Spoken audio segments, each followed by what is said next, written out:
Saludos a todas y todos, ¿cómo están? Qué gusto darles la bienvenida a una sesión más de la asignatura Historia. Soy la maestra Sabina Durán Désiga. Espero que en estos días estén aprovechando la oportunidad de estudiar en esta modalidad a través de Aprende en Casa 3. Recuerden mantener la sana distancia, lavarse las manos con agua y jabón durante 20 segundos y usar el cubrebocas de manera correcta. Al cuidarnos a nosotros mismos, cuidamos a los demás. En la sesión de hoy abordaremos el tema la migración mexica, la fundación de Tenochtitlan, el dominio de la cuenca y las primeras conquistas. Antes de iniciar, les recuerdo que es importante que participen en las actividades planteadas a lo largo de la sesión. También les invito a tener cerca su libro de texto, cuaderno, hojas blancas o de colores, así como lápiz o bolígrafo, y colores para registrar las ideas principales, así como dudas y reflexiones para que posteriormente puedan compartir sus avances con su familia. Si ya están listas y listos, comenzamos. Relacionado con el tema de hoy, en nuestra sección Leer para conocer, haré lectura de un fragmento del libro La conquista de México, del historiador británico Hugh Thomas. Al igual que Venecia, ciudad con la que se le compararía frecuentemente, la edificación de Tenochtitlan requirió varias generaciones. Sus habitantes habían extendido la diminuta isla natural formando un terraplén artificial de unas 1000 hectáreas, llenado de fango y rocas huecas, cercado con estacas. En Tenochtitlan había unos 30 elegantes y altos palacios construidos con una piedra volcánica y rojiza y porosa. Las casas más pequeñas, de una sola planta, en las que vivían los aproximadamente 250,000 habitantes, eran de adobe y pintadas generalmente de blanco. Puesto que se encontraban sobre plataformas, muchas de ellas se encontraban protegidas contra las inundaciones. El lago rebosaba de canoas de distintos tamaños que transportaban tributos y bienes comerciales. Sus orillas estaban salpicadas de pequeñas ciudades bien planeadas que debían lealtad a la gran ciudad del lago. El centro de Tenochtitlan era un recinto sagrado, amurallado, compuesto de numerosos edificios religiosos, entre ellos varias pirámides con templos en la cima. Las calles y los canales partían del recinto hacia los 4 puntos cardinales. Cerca se encontraba el palacio del emperador. La ciudad contaba con muchas pirámides de menor tamaño, cada una de las cuales constituía la base de los templos dedicados a distintos dioses. Las pirámides mismas, edificios religiosos característicos de la región, eran un tributo humano al esplendor de los volcanes circundantes. Gracias a su situación, Tenochtitlan parecía inexpugnable. Nunca la habían atacado.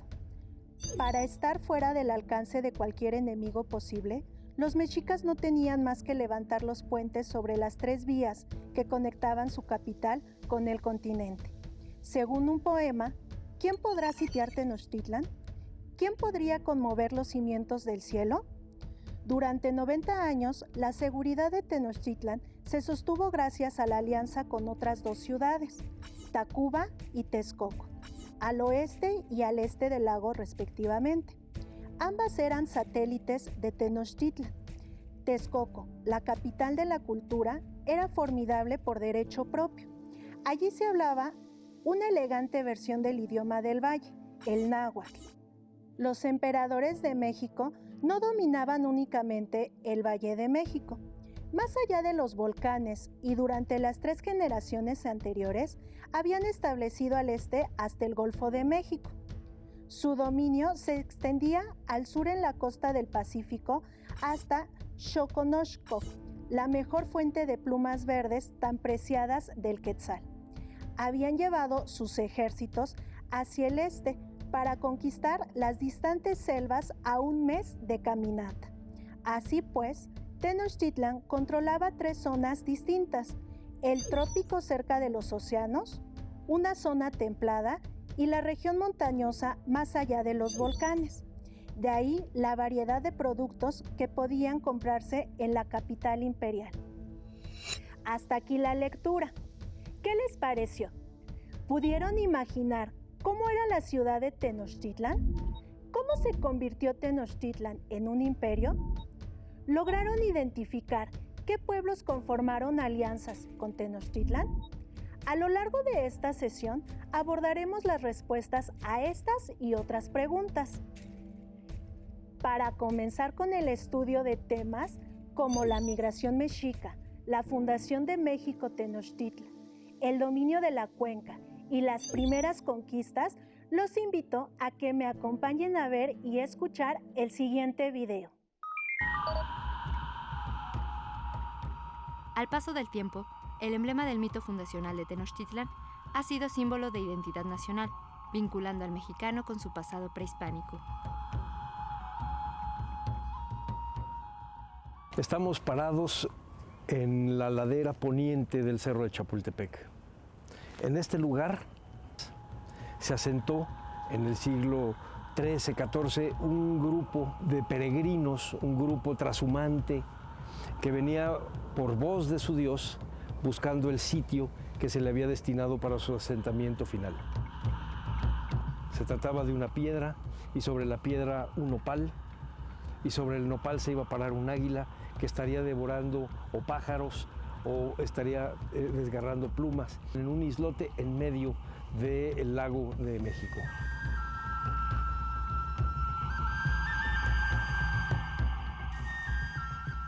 El águila es el ave que vuela más alto, al igual que el sol, ¿no? Por lo tanto, representa a su dios Huitzilopochtli. En realidad, nunca vieron esto. Sabemos lo que es la parte histórica. Los mexicas andaban de un lugar a otro, acababan de salir de Chapultepec o de ser arrojados de Chapultepec, donde habían estado asentados muchos años, y van caminando, y entonces Tezosomoc les permite que se establezcan en unos islotes en medio de ese lago que estaban en parte bajo su control, ¿no? Y lo hace pues para tener un pueblo allí sujeto a él, que le sea, digamos, de ayuda en sus guerras de expansión, y también que le pague un tributo. Eso es la verdadera causa de por qué se van a asentar en esos islotes. El Teocalli de la Guerra Sagrada es por excelencia la pieza que nos está hablando de la fundación y después ya del poderío mexica. Llega la conquista y junto con la conquista se barren muchas de las creencias del antiguo México, pero no se barre el de la fundación. Y de hecho los españoles aceptan instalarse en una ciudad que ya está fundada, aceptan el símbolo de la ciudad, que es el águila sobre el nopal, sobre la piedra. Para 1823, Agustín de Iturbide estableció oficialmente, a través de un decreto, la forma en que debe ser la bandera, y al águila sobre un nopal como el símbolo del imperio, elementos que no cambian aun cuando la nación se vuelve república un año después. A partir de entonces, el emblema del mito fundacional se convirtió en el escudo nacional, uno de nuestros símbolos patrios más identificados por los mexicanos.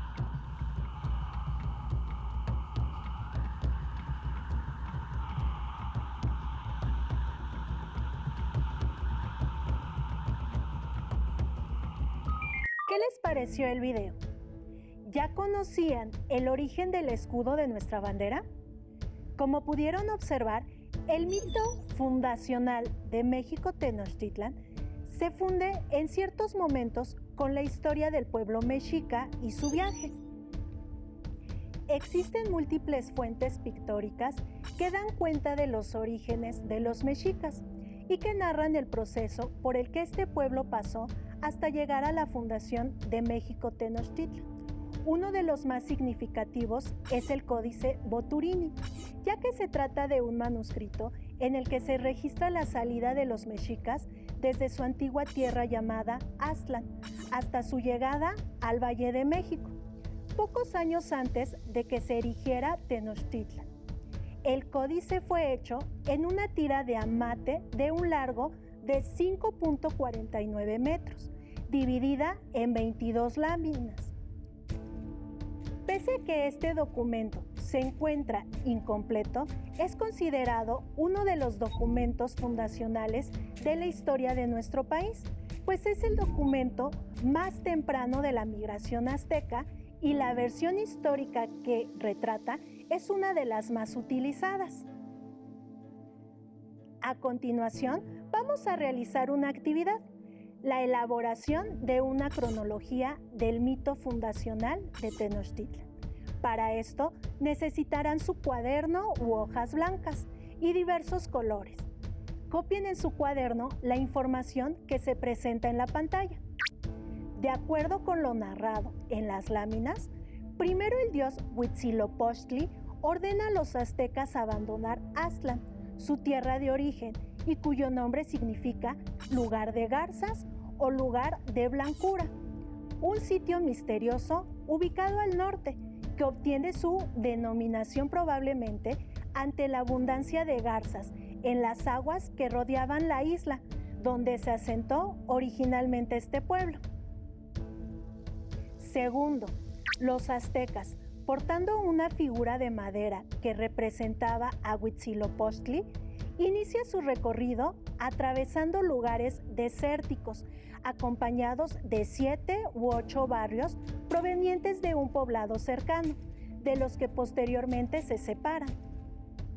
Tercero, se encontraron en su camino con los Mimixcoas, divinidades lunares o demonios, a los que Huitzilopochtli ordenó se les sacrificara como primera ofrenda para él. Después del sacrificio, Huitzilopochtli renombró a su pueblo y a partir de ese momento tomaron el nombre de mexicas. Asimismo, su dios les entregó el arco, la flecha y la red. Cuarto, siguieron su camino y se asentaron por primera vez desde que salieron de Aztlán en Cuatlicámac, las fauces de la serpiente, y Cuextecaychocayan, lugar donde lloró el huasteco. Sin embargo, siguieron su caminar y tras algunas décadas lograron llegar a Tolan, donde se quedaron por 20 años. Quinto, llegaron al antiguo lago de Texcoco, en donde viajaron y se asentaron por diversas zonas durante varios años. Esto debido a que la mayoría de los territorios ya eran ocupados por otros pueblos, con quienes en ocasiones entraban en conflicto. Son atacados por un pueblo y obligados a asentarse en Pantitlán, donde son víctimas de una epidemia. Sexto, continuaron su viaje nómada hasta que se asentaron en Chapultepec por 20 años, pero ahí son tomados prisioneros por el tlatoani de Colhuacán, quien ante la abundancia de mexicas en uno de sus barrios, los usa como guerreros para deshacerse de ellos en una batalla contra los xochimilcas. El tlatoani les pide que maten o tomen prisioneros a varios de ellos y que les corten sus orejas, las cuales deberán llevar en un saco como muestra de su hazaña. Los mexicas se organizan y deciden utilizar hojas de obsidiana como armas y resuelven que mejor cortarán las narices de sus enemigos para que el tlatoani de Colhuacán no piense que cortaron ambas orejas. Así llevarán una pieza por cada enemigo. Lo mencionado hasta el momento es toda la información que contiene el Códice Boturini, que como pudiste observar, relata las vicisitudes de este pueblo, previas al encuentro con la manifestación sagrada del águila sobre el Tunal, una visión narrada como una profecía dictada por Huitzilopochtli, como seña del lugar elegido para asentarse. A partir de este momento, inicia el periodo sedentario definitivo de los mexicas, para lo cual es necesario recurrir a otro códice de nombre mendocino. La información que contiene nos permite continuar con nuestra cronología. En séptimo lugar, y de acuerdo a la narración del códice, se muestra a Tenoch, un sacerdote sentado sobre un petate, que vislumbra al águila en donde es fundada Tenochtitlan. De acuerdo con la historiadora Joana Broda, las fuentes del siglo XVI, principalmente Sagún y Durán, proporcionan información acerca de las procesiones y peregrinaciones que se efectuaban en la Cuenca de México a partir de Tenochtitlan. Los ejemplos que se abordan demuestran cómo los mexicas, mediante estas procesiones, tomaron posesión simbólicamente de territorios de entidades políticas que conquistaron en la cuenca y cómo adoptaron los antiguos lugares de culto de estos señoríos y los transformaron en santuarios propios al reinterpretar su significado. Quizá te preguntes, ¿qué es una cuenca? De acuerdo con el diccionario de la Real Academia Española, una cuenca es un territorio cuyas aguas afluyen a un mismo río, lago o mar, un lugar como en el que se asentaron los mexicas. La historia temprana de los mexicas, su migración y la búsqueda de un asentamiento definitivo en la isla de Tenochtitlan, Tlatelolco, son periodos envueltos en el mito y motivados por la justificación que hicieron los propios mexicas de su historia. Octavo punto.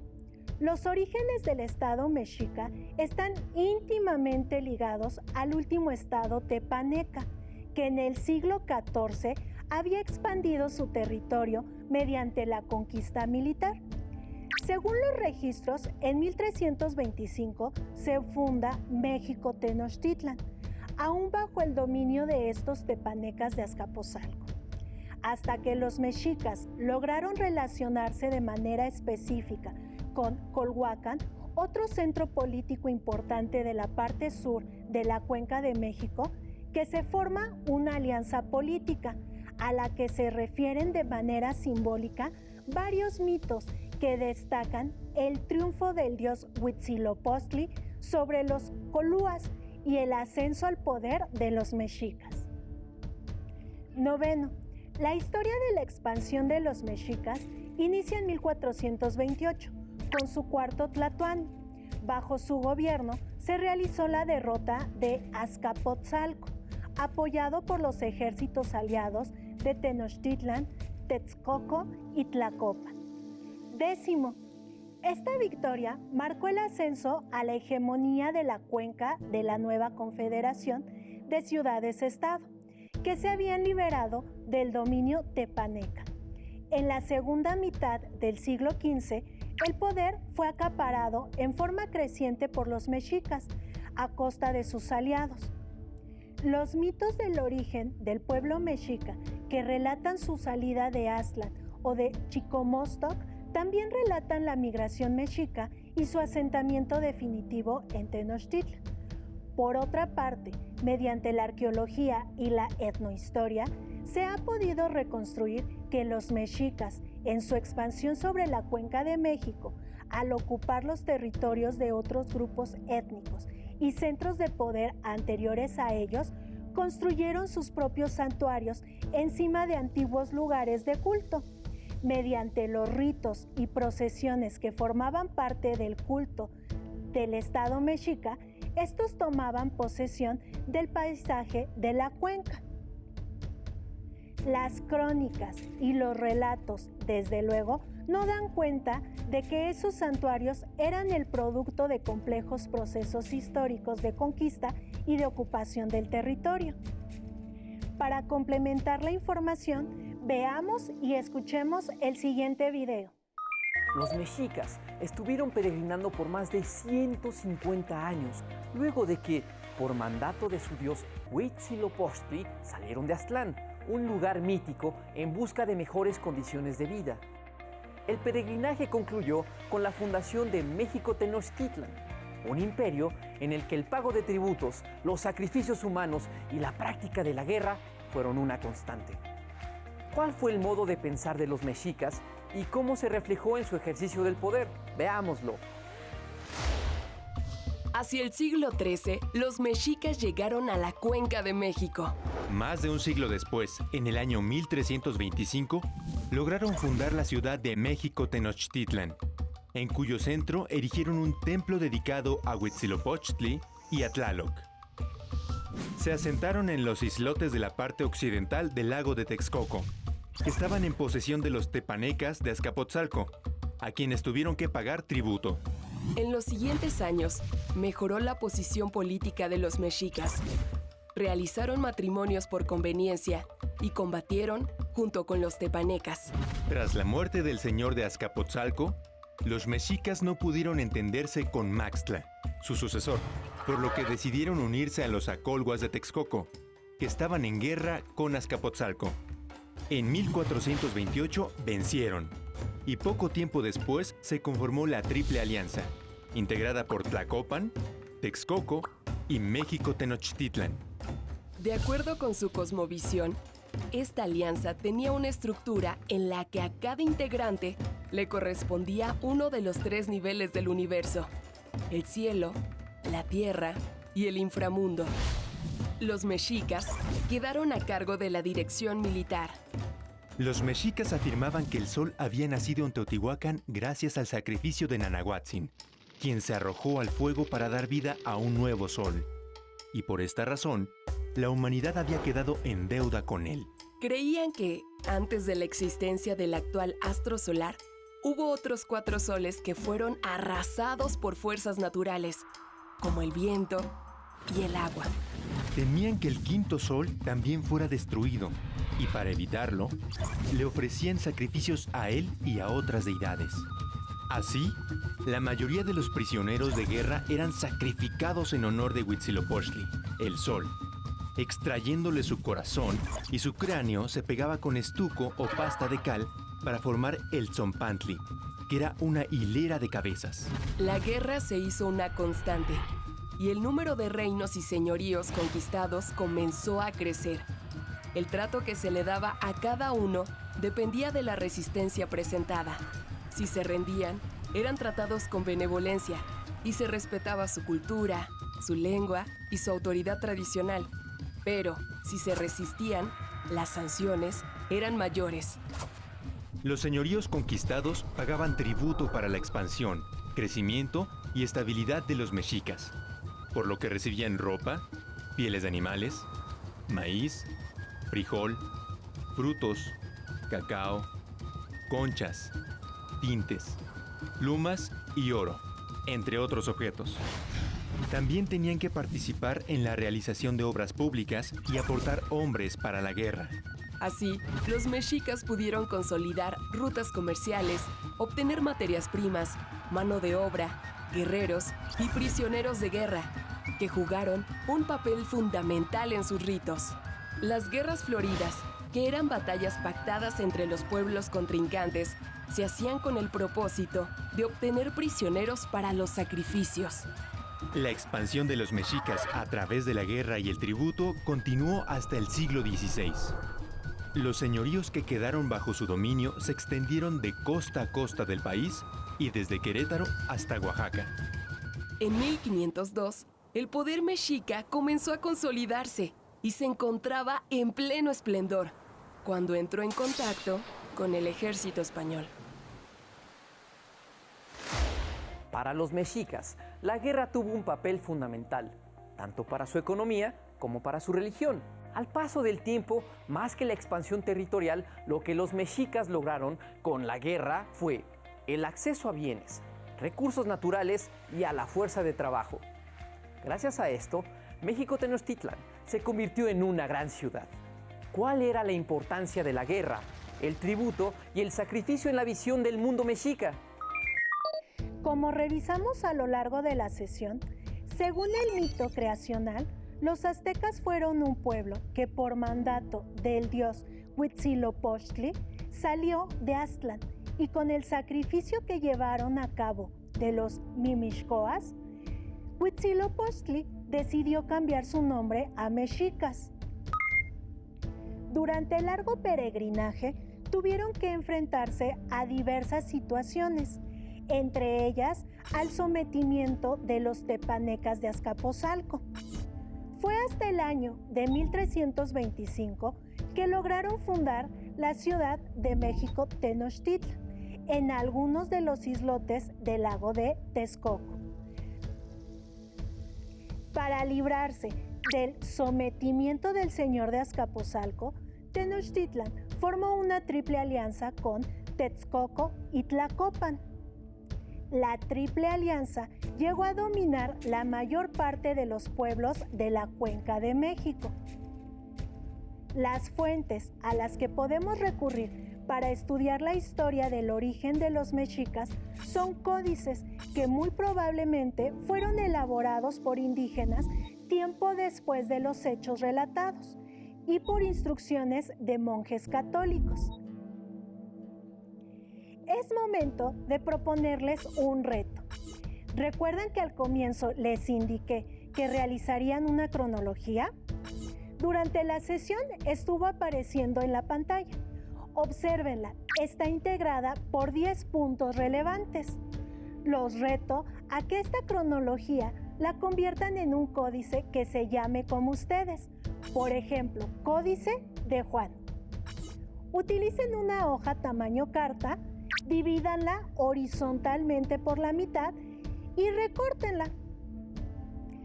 Peguen las 2 tiras por uno de los extremos y divídanla en 10 secciones del mismo tamaño. En cada una de las secciones coloquen una de las ideas de la cronología. Ilustren con dibujos y decoren a su gusto. Al terminar, muéstrenselo a sus familiares. Este tema lo podrán encontrar en su libro de texto en el bloque 2. También pueden consultar otras fuentes bibliográficas, digitales y audiovisuales que tengan a la mano. Para conocer más sobre el tema, pueden acceder a la edición digital del Códice Boturini, que el Instituto Nacional de Antropología e Historia ha preparado para todos nosotros. Listo, terminamos. Hasta la próxima. Si tienes dudas o necesitas ayuda, llama al Centro de Apoyo Pedagógico a Distancia. El número de teléfono para secundaria es el 55 36 01 71 23. Si requieres consultar los libros de texto en versión digital, recuerda que los puedes encontrar en la página conalitec.cep.gov.mx. Y recuerda que también cuentas con el sitio aprendeencasa.cep.gov.mx, en donde podrás ver nuevamente los videos de los programas y además encontrarás actividades para fortalecer tus aprendizajes. También te invitamos a que consultes la plataforma nuevaescuelamexicana.cep.gov.mx.